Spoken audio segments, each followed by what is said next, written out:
Oh, Stephanie, bakit? Ayoko po, masakit po yung injection. Ayoko po. Okay. Sige. Takot kasi injection. Pero, teka muna.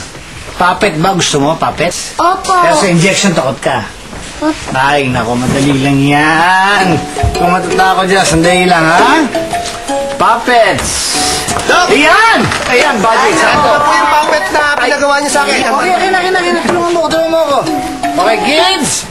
Ready na ba kayo sa story ng mga puppets? Okay, very good! Ang kwentong ito ay tungkol kay Tommy Takot. Tommy Takot? Yes, dahil itong si Tommy Takot, tuwing magpapabakuna, ay natatakot dahil siya ay takot sa injection. Ito ngayon, si Tommy. At ito naman si Doc. Sabi ni Doc, Tommy, handa ka na ba sa injection? Halika na. Ayoko! Natatakot po ako sa injection! Ayoko! Huwag kang matakot sa injection kasi ang injection ay parang kagat lang ng langgam! Natakot na naman siya, Dok. Parang kagat lang ng langgam! Oo, Tommy! At nag-usap ang dalawang langgam! Ay! Alam mo, kawawa naman si Tommy. Hindi niya alam na ang injection ay parang kagat lang ng langgam. Tama. Kung gusto mo, kagatin natin si Tommy para malaman niya na hindi naman ito masakit. Oo nga, ang bait mo talaga, Labs. Oh, pwede yung pakis? Kagatin na natin si Tommy. Kataharay ko! Hindi ako si Tommy! Ako si Doc! Alam po si Tommy. Ito si Tommy sa likod. Ayun ba yan? Ako si Tommy! Ay, kagat. Kagat na. Yun lang yun!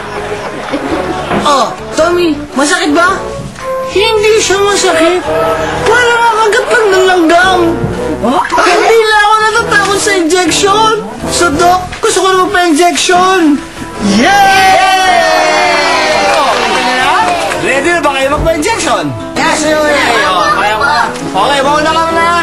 Okay, Jai, sa isa lang, ha? Pakikuha lang nung bulak, please. Iyapin mo lang sa akin. Salamat, ha? Jai, yung bulak, di mo nakikita? Malabo na po yung mata ko, tsaka ang liit po ng sulat eh. Maliit ang sulat sa bulak? Opo. Parang naging maliit ang sulat. Malabo bang mata mo? Kaya.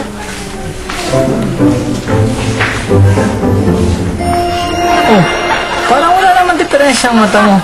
Oh, sige, pero huwag kang mag-alala. Bukas na bukas, pwede kitang dalhin sa kaibigan ko na ophthalmologist para mapapatignan natin yung mata mo. Para masiguro lang natin kung malabo nga yan o hindi, di ba? Ho? Ay,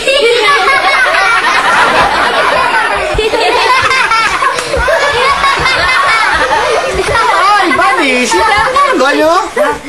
Nagkikis-kiss po sila kasi sweet po sila kasi mahilig sila sa sugar, di ba? Tama. Ang materyales. Mukhang kukulangin na tayo. Baka bukas wala na magtatrabaho dahil mahihinto na. Paano yan? Ang dahil pa naman umaasa na matapos itong barangay center na to. Huwag kayong mag-alala kasi hindi ko papabayaan ang mga batang to na masirang kanilang kinabukasan. Picture.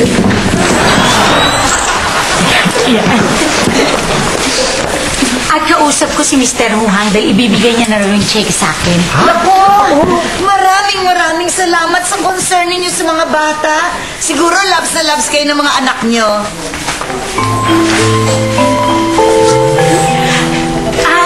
Baka yung mga bata gutom na. Gusto niyo bumili akong pagkain? Sige, mamaya. Wow naman, maraming salamat naman. Pero parang sobra na yun. Magkabamili ka ng pagkain. Talks? Meron pagkain. Meron ba? O sige. Ay, ayan na. Lamig yung po. May pagkain. Diretso natin yan. Aga, ugas na po yung mga kamay namin. Sinapo na po namin yan. Good. Ako din. Ha? Gusto rin ang kamay ko. The left and the right. Siguro naman pwede na ako kumain ngayon. Teka.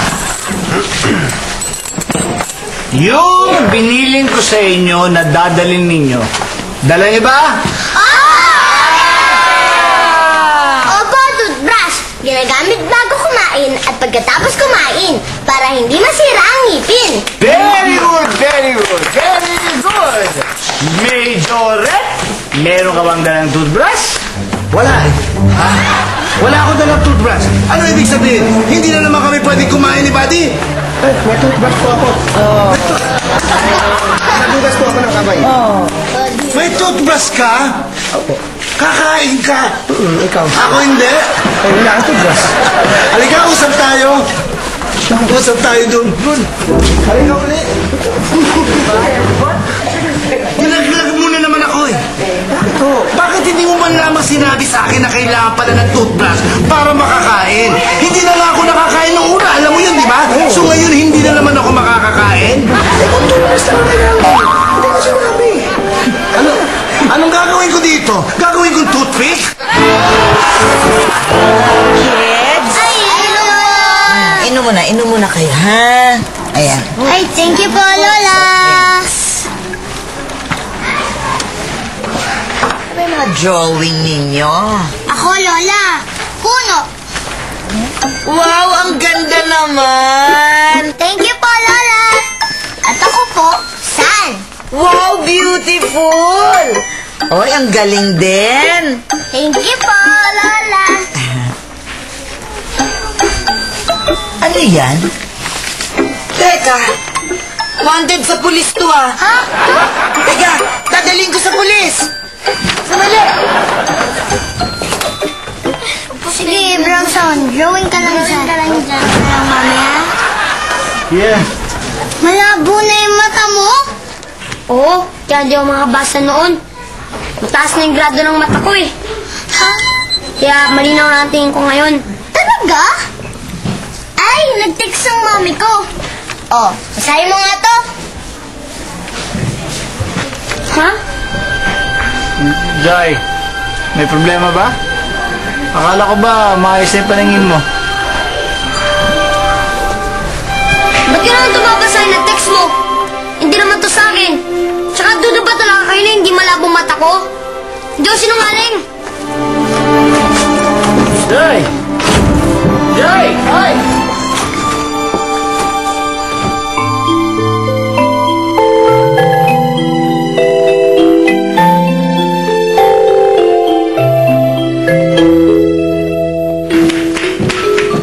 Jai! Jai! Ay, ako. Ano nangyari kay Jairus? Nagtatampo. Ewan ko ba? Siguro ganyan talaga yung mga batang katulad niya. Alam mo na, yung mailap ba? Kumbaga, mahirap magtiwala sa kapwa. Alam mo, tingin ko yan yung mga bata na maaga dumanas ng hirap. Ganyan kasi yung mga bata dun sa mga inaalagaan ko sa NGO. Oh? Yung mahirap bumuo ng tiwala sa kanila. Kaya naisip ko talaga magtayo ng tiyatayo ko ang center dyan para sa barangay. Para mas mga bata katulad nila, para makaalalay ako at gumabay sa kanila. Pero ikaw, bakit ganun na lang ang pagtulong mo rin sa mga tao? Kasi nahiwalay ako sa asawa ko eh. Kasi hindi ako magkaanak. Naging mabuti ang asawa ko, pero hindi ako naging ina eh. Pero sabi ko sa sarili ko, hindi ko naman siguro kailangan manganak para maging isang ina.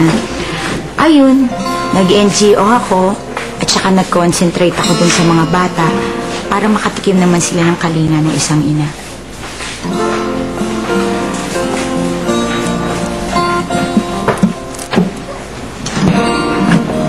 Okay ka lang?